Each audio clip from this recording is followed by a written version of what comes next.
Scotland. Hello everybody, it's Tom here from the Company Code, author, educator and public speaker. Today I'm going to talk about Scotland. Guys, be under no illusions, I'm going to lay this out straight now. I am English. I am proud to be English. I am happy I'm English. But I have to say this, there is a big rivalry between anyone who is English and anyone who is Scottish. Generally, we don't get on. We're like neighbours. And there is a rivalry there. But I have to say this, hand on heart, honestly, I do not feel that towards anyone Scottish. I really don't. For a couple of reasons. One, I have an aunt who's Scottish. She's actually English, but she was brought up in Scotland and considers herself Scottish, not English. And two, whenever I've visited, I've really enjoyed my time there. And I've been endeared to the people. And I will elaborate why and sort of explain why you should go and visit. Okay? What has Scotland got in terms of like tourist attractions? Well, I'd go as far as to say what hasn't Scotland got. Okay? As a country, the main concentration of people live there on the central belt. So that's like Glasgow, Edinburgh, Dundee, all that sort of area. You have one or two places a bit further north that are well occupied. Most of Scotland is wasteland and highlands, like miles of wilderness. If you ever are lucky enough to go up into the highlands, then you're in for a treat. For those of you who like the idea of going off grid, this is absolutely the perfect place to go. You're talking about miles and miles and miles of wilderness. It gets very cold up there, I'm not going to lie.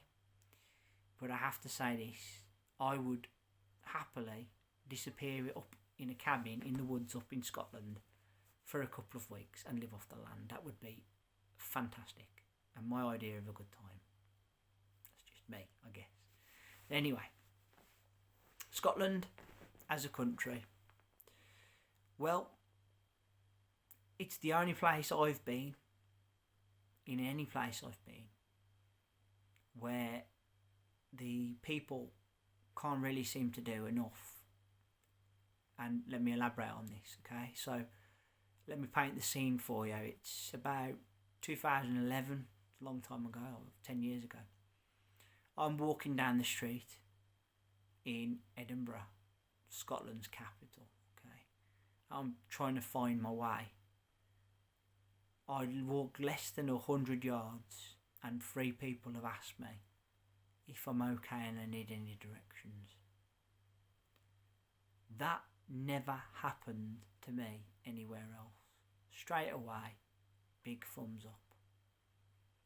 To make a tourist feel so welcome and also to care enough to want to help someone like that, and not just one person, 3 different people, says a lot about them and about the country. Okay, so I won't hear a bad word. I think that's really remarkable and really heart enduring. I love it, frankly. Okay, that's one really big plus point. Other big plus points, we've already mentioned the countryside. There's some wonderful, wonderful history there. There's lots of historic buildings. There's lots of things to see and do.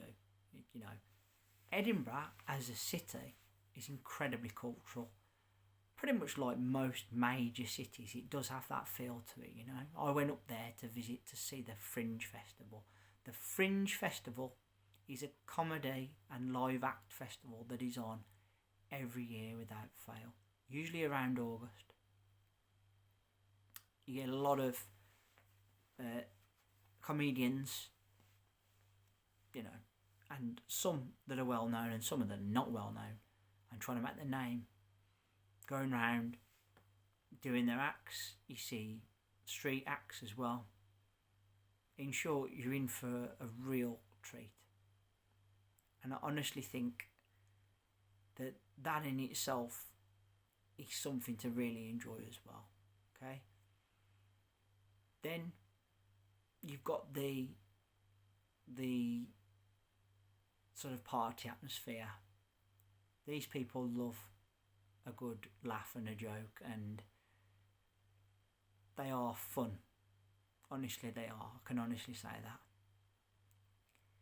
And, you know, in their company, they're just great, to be honest. I really generally mean that. Scotland is a really lovely country, and if any of you outside of the UK get the opportunity to visit, then visit Scotland, please. Visit it with an open mind.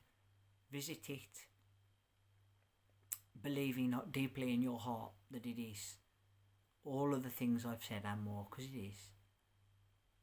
You know, you probably get to, if you're lucky, maybe go to the home of golf, which is St Andrews, near Dundee. And you may even see some of the whiskies that they've got. You know, some of them are 300 years old and worth thousands of pounds. And there are people that buy that sort of thing just as memorabilia. They don't buy it to drink it, which I find a bit crazy, but to each their own, you know. As a country, as a place, it cannot be faulted. I really like Scotland. I happily love to explore more of it, actually. You know. And 100% no animosity from me to anybody Scottish, because Scotland is, as I've said, another thing you'll notice about them is just how polite they are. They really are. I mean, first name's Thomas. I'm known as Tom as well to my family and friends, for short. But they'd never just shorten your name without finding out. And I like that. I don't mind. I'll answer to Thomas or Tom. It's fine. But they never just assume it's okay to shorten your name. They'd ask you first. And they'd call you properly by your name till you're happy. Again, that's a sign of them. Okay? And how great they are. Guys, UK has many wonderful parts. Scotland is one of them, and is definitely worth a look. And if you get to go to the UK, get yourself to Scotland. Go Glasgow, go Edinburgh. Maybe go up into the Highlands and see that side too. You'd love it. Guys, this is my second video of the week. Okay? Second of 3. I want to say thank you all ever so much for listening, as always. Your time and energy is so well spent here on my channel. I really appreciate you all. Thank you so much. Second of 3 videos this week. Put down in the comment section below. Have you been to Scotland? What was your experience? Would you like to go back? Is there any parts of it you've not visited? What's your take on it all? I mean, personally, I've got, as you can hear from my video, I've got no bad points really. It's really great, you know. It's a nice part of England, a nice part of the UK, should I say, not England. And 100%, yeah, definitely great to visit, yeah. Remember to hit that subscribe button down below and leave me a thumbs up and a like. And let's hear that bell sign go ding dong so you know my next content's out. Till then, I want to say thank you all ever so much for listening, as always. Your time and your energy is so very well spent here on my channel. I cannot thank you enough. I'll be back with my 3rd and final video of the week in a couple of days. Until then, thank you all ever so much. Take care of yourselves and bye for now.